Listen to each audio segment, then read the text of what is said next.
ভাবুন তো, যদি আপনাকে বলা হয় আল্লাহ আপনাকে ভুলে গেছেন, কেমন লাগবে? ভীতিকর না? কিন্তু কোরআনে এমন কিছু আয়াত আছে যেখানে আল্লাহ নিজেই বলেছেন, তোমরা আমাকে ভুলে গিয়েছিলে, তাই আজ আমি তোমাদের ভুলে গেলাম। তাহলে প্রশ্ন আসে, আল্লাহ কি সত্যিই কাউকে ভুলে যান? দর্শক, আজ আমরা এই গভীর প্রশ্নের উত্তর খুঁজব কোরআনের আলোকে। সঙ্গেই থাকুন। মহাগ্রন্থ আল কোরআন সূরা মারিয়ামের ৬৪ নম্বর আয়াতে পরিষ্কারভাবে ঘোষণা করেছে, ওয়ামা কানা রাব্বুকা নাসিয়্যা, তোমার প্রভু কখনো ভোলেন না। একইভাবে হযরত মূসা আলাইহিস সালাম ফিরাউনের সামনে বলেছিলেন, ক্বালা ইলমুহা ইনদা রাব্বি ফি কিতাব লা ইয়াদিল্লু রাব্বি ওয়া লা ইয়ানসা। মূসা বলল, এর জ্ঞান আমার প্রতিপালকের নিকট লিপিবদ্ধ রয়েছে। আমার প্রভু কখনো ভুল করেন না আর কখনো ভোলেনও না। অর্থাৎ আল্লাহ সর্বজ্ঞ, অতীত, বর্তমান, ভবিষ্যৎ সবকিছু তার জ্ঞানে রয়েছে। তার সত্তাতে কোনো ঘাটতি বা ভুলে যাওয়ার ভাব নেই। অথচ এই সূরা তহার ১২৬ নম্বর আয়াতে আবার বলা হচ্ছে, ক্বালা কাযালিকা আতাতকা আয়াতুনা ফানাসিতাহা ওয়াকাযালিকাল ইয়াওমা তুনসা। কিয়ামতের দিন আল্লাহ বলবেন, এভাবেই তো আমার নিদর্শনসমূহ যখন তোমার কাছে এসেছিল তখন তুমি তা ভুলে গিয়েছিলে, এবং সেভাবেই আজ তোমাকেও ভুলে যাওয়া হলো। একইভাবে সূরা তাওবার ৬৭ নম্বর আয়াতে মুনাফিকদের সম্পর্কে ইরশাদ হচ্ছে, আল মুনাফিকুনা ওয়াল মুনাফিকাতু বা'দুহুম মিন বা'দ يأمرون بالمنكر وينهون عن المعروف ويقبضون أيديهم نسوا الله فنسيهم إن المنافقين هم الفاسقون।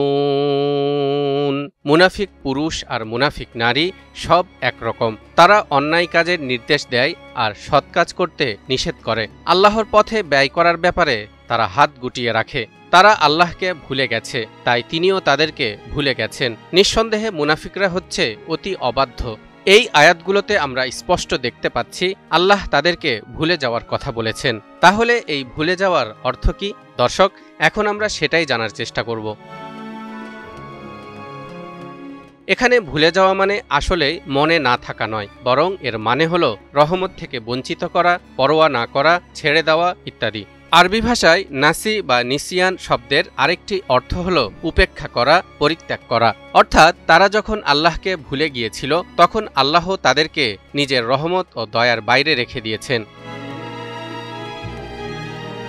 এবার আমরা জানব আল্লাহকে ভুললে আসলে কি হয়। সূরা হাশরের ১৯ নম্বর আয়াতে মহান আল্লাহ তাআলা সাবধান করে বলেছেন, ওয়ালা তাকুনু কাল্লাযীনা নাসুল্লাহা ফাআনসাহুম আনফুসাহুম উলাইকা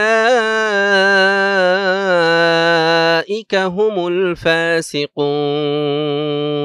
তোমরা তাদের মতো হয়ো না যারা আল্লাহকে ভুলে গেছে, ফলে আল্লাহ তাদেরকে আত্মভোলা করে দিয়েছেন, আর তারাই হলো পাপাচারী।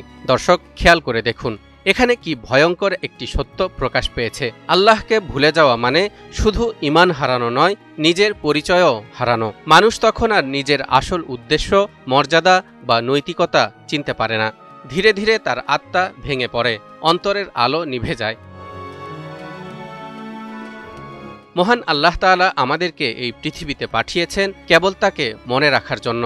সূরা আলে ইমরানের ১৯১ নম্বর আয়াতে ইরশাদ হচ্ছে, আল্লাযীনা ইয়াযকুরুনাল্লাহা কিয়ামান ওয়া কুউদান ওয়া আলা জুনুবিহিম ওয়া ইয়াতাফাক্কারুনা ফী খালকিস সামাওয়াতি ওয়াল আরদ ربنا ما خلقت هذا باطلا سبحانك فقنا عذاب النار।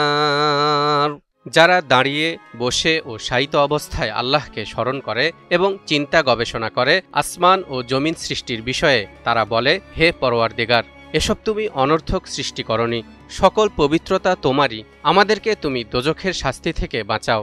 এ কারণেই প্রতিদিন ৫ ওয়াক্ত সালাত ফরজ করা হয়েছে। ইরশাদ হচ্ছে, ইন্নানি আনাল্লাহু লা ইলাহা ইল্লা আনা ফা'বুদনি وأقم الصلاة لذكري আমি আল্লাহ, আমি ব্যতীত কোনো ইলাহ নেই, অতএব আমার ইবাদত করো এবং আমার শরণার্থে নামাজ কায়েম করো। অর্থাৎ সালাত মানে শুধু কিয়াম আর রুকু সিজদা করা নয়, বরং এটি এক প্রকার আত্মার রিমাইন্ডার, যেন আমরা আল্লাহকে ভুলে না যাই। আর যদি সত্যি আমরা আল্লাহকে ভুলে যাই, তাহলে আমাদের পরিণাম হবে ওয়াকিল আল-ইয়াউমা নানসাকুম কামা নাসিতুম লিকা ইয়াউমিকুম হাযা وَمَأْوَاكُمُ النَّارُ وَمَا لَكُم مِّن نَّاصِرِينَ বলা হবে, আজ আমি তোমাদেরকে ভুলে যাব, যেমন তোমরা এদিনের সাক্ষাৎকে ভুলে গিয়েছিলে। তোমাদের আবাসস্থল জাহান্নাম এবং তোমাদের সাহায্যকারী নেই। এটা কোনো সাধারণ ভুলে যাওয়া নয়, বরং এটি হলো চূড়ান্ত রায়। যারা দুনিয়াতে আল্লাহকে ভুলে গিয়েছিল, কিয়ামতের দিনে আল্লাহ তাদের প্রতি উদাসীন থাকবেন। তবে দর্শক, মনে রাখতে হবে, আল্লাহর রহমত কখনো বন্ধ হয়ে যায় না। আল্লাহ বলেন, ফাযকুরুনি আযকুরকুম ওয়াশকুরুলি ওয়ালা তাকফুরুন। সুতরাং তোমরা আমাকে স্মরণ করো, আমিও তোমাদের স্মরণ রাখব, এবং আমার কৃতজ্ঞতা প্রকাশ করো, অকৃতজ্ঞ হইও না। অর্থাৎ যতক্ষণ না মৃত্যু চলে আসে, মানুষ আল্লাহকে স্মরণ করে ফিরে আসতে পারে, আর তখনই আল্লাহ তাকে আবারও নিজের রহমতের দিকে টেনে নেন। কাজেই আল্লাহ কখনো তার বান্দাকে ভোলেন না, কিন্তু যদি আমরা তাকে ভুলে যাই, তবে তিনি আমাদেরও ছেড়ে দেবেন। সেই ছেড়ে দেওয়াই হলো আসল বিপদ, কারণ তখন মানুষ নিজের আত্মাকেও হারিয়ে ফেলে। তাই একজন মুমিনের জন্য এই দুনিয়ায় সবচেয়ে বড় কাজ হলো সর্বাবস্থায় আল্লাহকে স্মরণ করা, কারণ আপনি যদি আল্লাহকে স্মরণ করেন, তিনিও আপনাকে স্মরণ করবেন, আর এটাই আমাদের আত্মার আসল পরিপূর্ণতা। তালহা ইবনে রেজা, নিউজ 24।